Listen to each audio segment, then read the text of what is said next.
Hello and welcome back to the Movie Memo Recaps. Today we are going to recap a 2025 movie titled Karate Kid: Legends. Please be advised that there will be spoilers ahead. In a dojo school in Beijing, a teenager named Li Fong diligently practiced kung fu. His training was interrupted by the arrival of a woman seeking to meet Mr. Han, the dojo's owner. Despite Mr. Han's attempts to prevent her entry, she revealed herself to be Mrs. Fong, Li Fong's mother. Mr. Han, who was also Li Fong's uncle, his late father's younger brother, listened as Mrs. Fong explained her urgent reason for visiting. She had secured a new job in America and was there to take her son with her. Mr. Han encouraged her to discuss the plan directly with Li Fong. When Mrs. Fong confronted her son, she insisted he agree to her decision. She ordered him to abandon kung fu, labeling it as violent, and threatened to cut off his allowance and remove him from the family registry if he resisted. Faced with such harsh ultimatums, Li Fong reluctantly complied, but this was merely the beginning of his journey. The next day, Li Fong and his mother arrived in New York City. Mrs. Fong, a respected doctor, rented a luxurious downtown apartment. After settling in, Li Fong stepped out to buy food. At a nearby pizza shop, the owner, Victor, made fun of his appearance. However, his daughter Mia came to Li Fong's defense, chastising her father for his behavior. Li Fong chose to ignore the insult and accepted Mia's assistance with his order. The following day marked the start of a new chapter as Li Fong began classes at a prestigious New York school. The environment was vastly different from what he had known in Beijing, but he endeavored to adapt. After school, he spotted Mia struggling with several pizza boxes and offered his help. This moment marked their official introduction. Mia quickly left to finish her deliveries, but Li Fong offered to accompany her, and she welcomed his company. As they walked, they passed a karate dojo where students were engaged in training.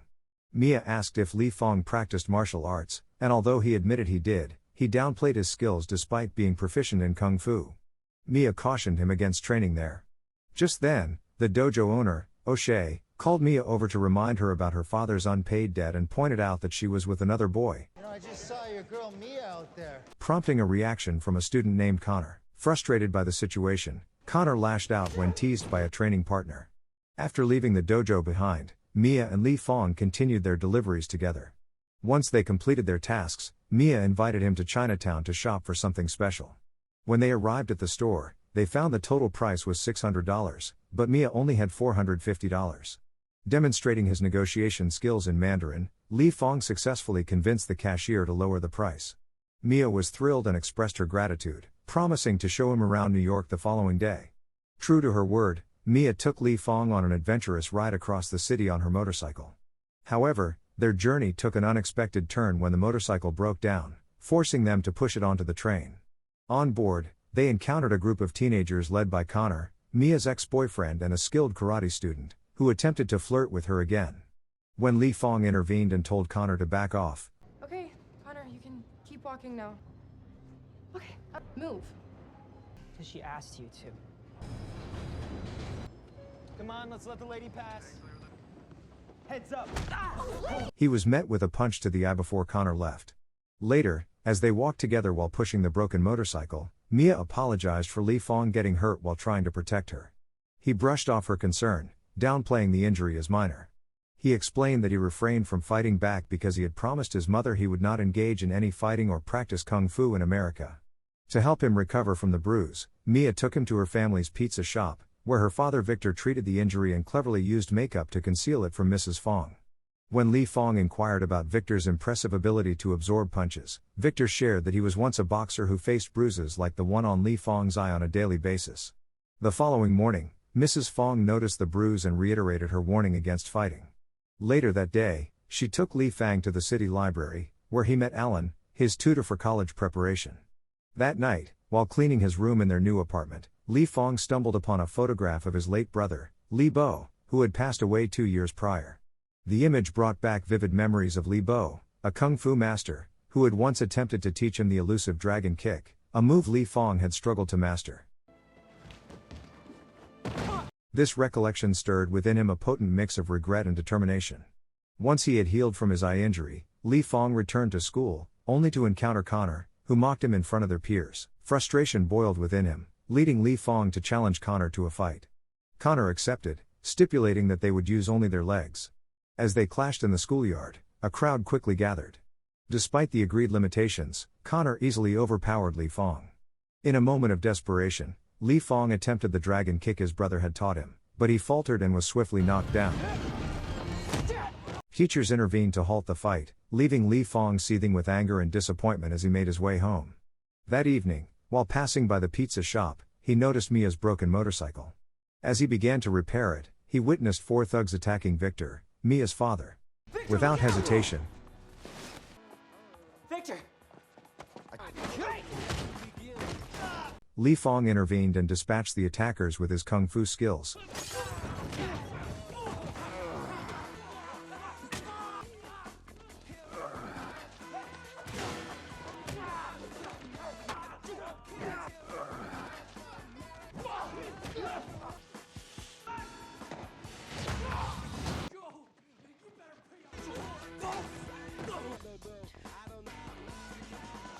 Leaving Victor astonished by his prowess. Victor explained that the assailants were sent by O'Shea, the dojo owner and loan shark, due to an unpaid debt. Victor revealed that his only means of repaying O'Shea was by participating in underground boxing matches. Desperate for a solution, he implored Li Fong to train him in kung fu. Initially hesitant due to their lack of acquaintance, Li Fong wrestled with Victor's plea at home. Eventually, he called his uncle Mr. Han, his kung fu master, and sought guidance on whether he could teach someone else. Mr. Han encouraged him, saying it was acceptable as long as the student used kung fu for noble purposes. Empowered by this advice, Li Fong returned to Victor the next day after school and instructed him to prepare for training. Victor was elated, and their lessons commenced. During one training session,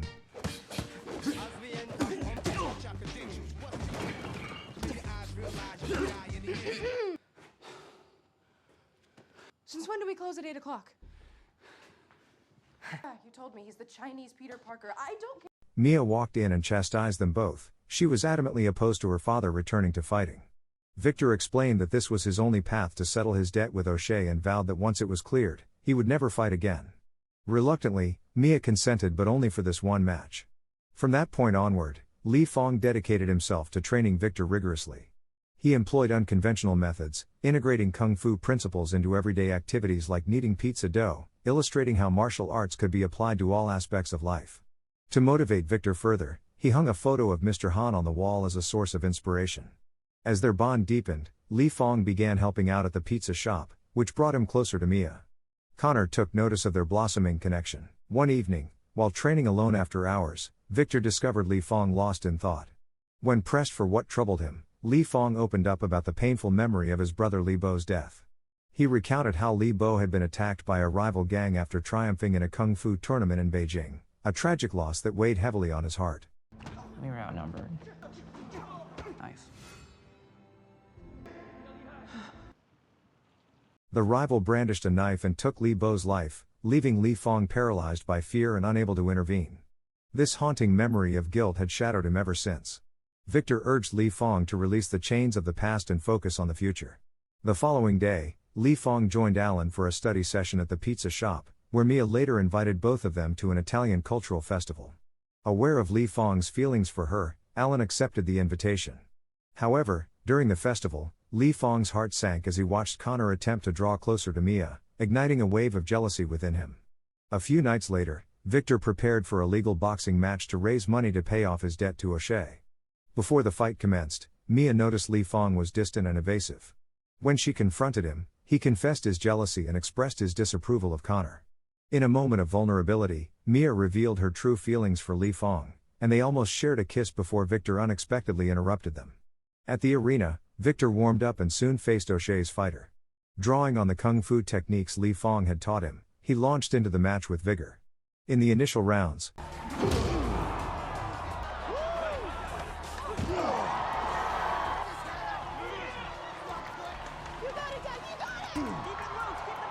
This guy doesn't stop swinging.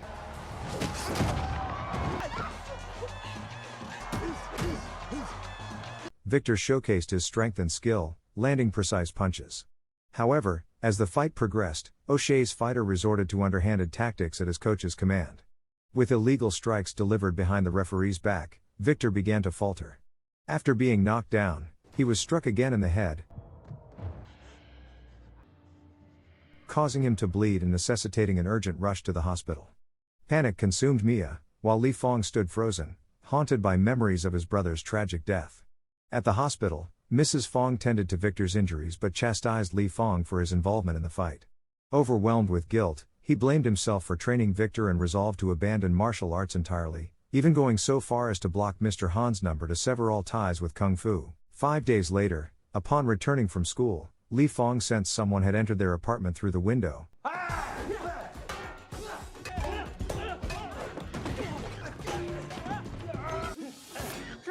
Now you see me. It was Mr. Han, who had traveled from Beijing.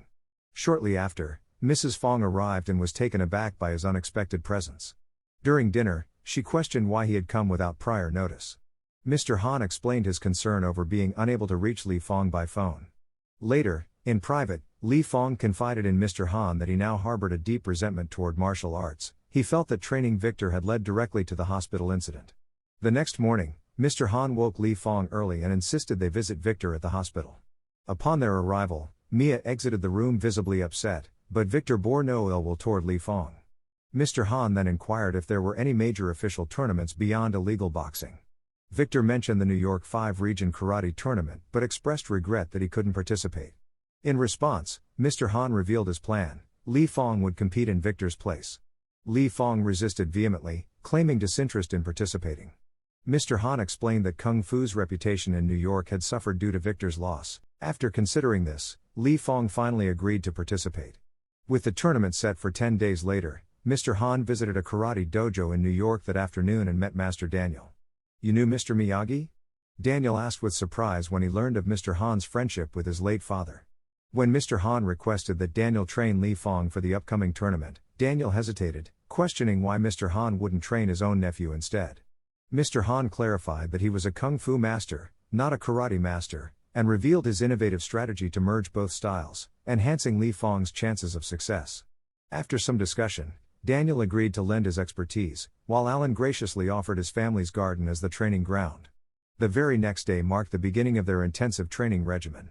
Mr. Han worked tirelessly with Li Fong, and soon Daniel joined in, providing additional support. Each day, Li Fong confronted challenging exercises designed to build his endurance and skill, gradually mastering techniques from both Kung Fu and karate. Meanwhile, Connor continued his rigorous training under O'Shea, driven by a ruthless mentality: "We don't fight for points, we fight to kill." One afternoon, Li Fong confided in Mr. Han about two pressing concerns. First, he yearned to mend his relationship with Mia, who remained upset with him. Second, he sought his mother's approval for the tournament, believing it would bolster his confidence. Mrs. Fong had always been hesitant to support him, still haunted by the tragic loss of Li Bo. Mr. Han advised Li Fong to invite Mia to dinner as a gesture of reconciliation and assured him he would speak with Mrs. Fong to help change her perspective. That evening, Li Fong ordered pizza online from Mia's shop and arranged for it to be delivered to Alan's garden. When Mia arrived, she was taken aback to find Li Fong there, Give him a chance. So, inviting her to dinner. During their meal, he expressed his remorse for the incident involving Victor and shared his desire to make amends if she could find it in her heart to forgive him. Realizing that he was not at fault, Mia forgave him, and as they grew closer, they nearly shared a kiss before Alan's unexpected interruption. Later that night, upon returning home, Li Fong was pleasantly surprised when his mother granted him permission to enter the tournament, only asking that he exercise caution. This shift in her attitude came after Mr. Han had spoken with her, helping her come to terms with her fears. With just 1 day remaining before the New York 5 Region Karate Tournament, Mr. Han and Daniel intensified their training efforts. In their final session, they focused on perfecting the dragon kick that Li Bo had once taught Li Fong, refining it to make it less predictable and emphasizing a low strike upon landing. How much longer is this gonna go on? It's time. Under the kick. Sweep the leg. As the tournament commenced, Li Fong was shocked to discover that Connor, Mia's ex-boyfriend and fierce rival, was the defending champion. Although Li Fong longed for a chance to face him directly, the tournament bracket kept them apart. They could only meet in the finals if both advanced through their respective matches. The competition began in earnest, with both Li Fong and Connor fighting fiercely against their opponents. Drawing on the techniques imparted by Mr. Han and Daniel, To the finals.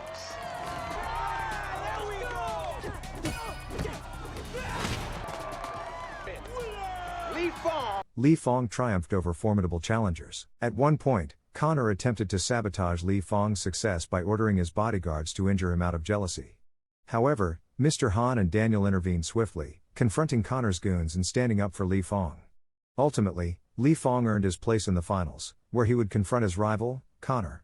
With the match scheduled 3 days later, both fighters had an opportunity to recuperate. However, instead of allowing Li Fong to rest, Mr. Han and Daniel intensified his training regimen, pushing him to his limits in preparation for the impending showdown. Their relentless dedication bore fruit as the long-anticipated day finally arrived. As the final match between Li Fong and Connor commenced, Mrs. Fong's cheers rang out from the stands, joined by Mia and Victor, who had just been released from the hospital, lending their unwavering support. Both fighters entered the arena with palpable tension, and the match began cautiously, each exchanging strategic punches and kicks. The tide shifted when Connor landed a powerful kick to Li Fong's shoulder, nearly sending him to the ground.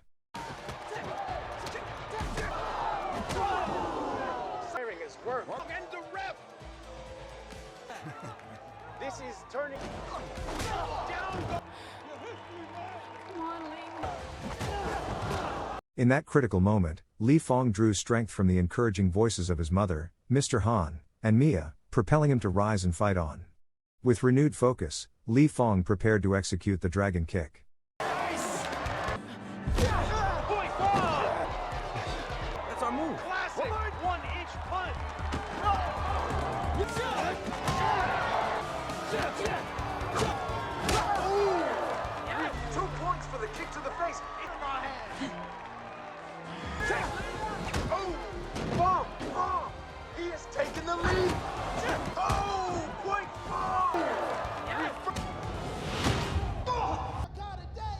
That's 2 points. Bounce. 1, Shut it. Get up, kid. Come on, Lee. 7, 8, 5. Xiao Yes. All tied up in. Connor, recognizing the stance, smirked confidently, convinced he could block it. However, he was mistaken. Li Fong had modified the move during his rigorous training with Mr. Han and Daniel. As Li Fong launched the kick, Connor braced himself for a high strike, only to be caught off guard when the blow landed low, sending him crashing to the mat and scoring Li Fong the winning point. Refusing to accept defeat, Connor attempted a sneak attack from behind. But Li Fong reacted swiftly, throwing him to the ground and almost delivering a finishing blow. In that decisive moment, Connor conceded and admitted his defeat. The following day, friends and family gathered at Mia's pizza shop to celebrate the hard-fought victory. True to their word, Mr. Han and Li Fong presented the tournament prize money to Victor, enabling him to settle his debts with O'Shea. Thanks to Li Fong's triumph, Kung Fu gained newfound respect across America, marking a significant milestone for the martial art. Thank you for watching. If you are new, don't forget to subscribe for more recaps. Until next time, have a nice day.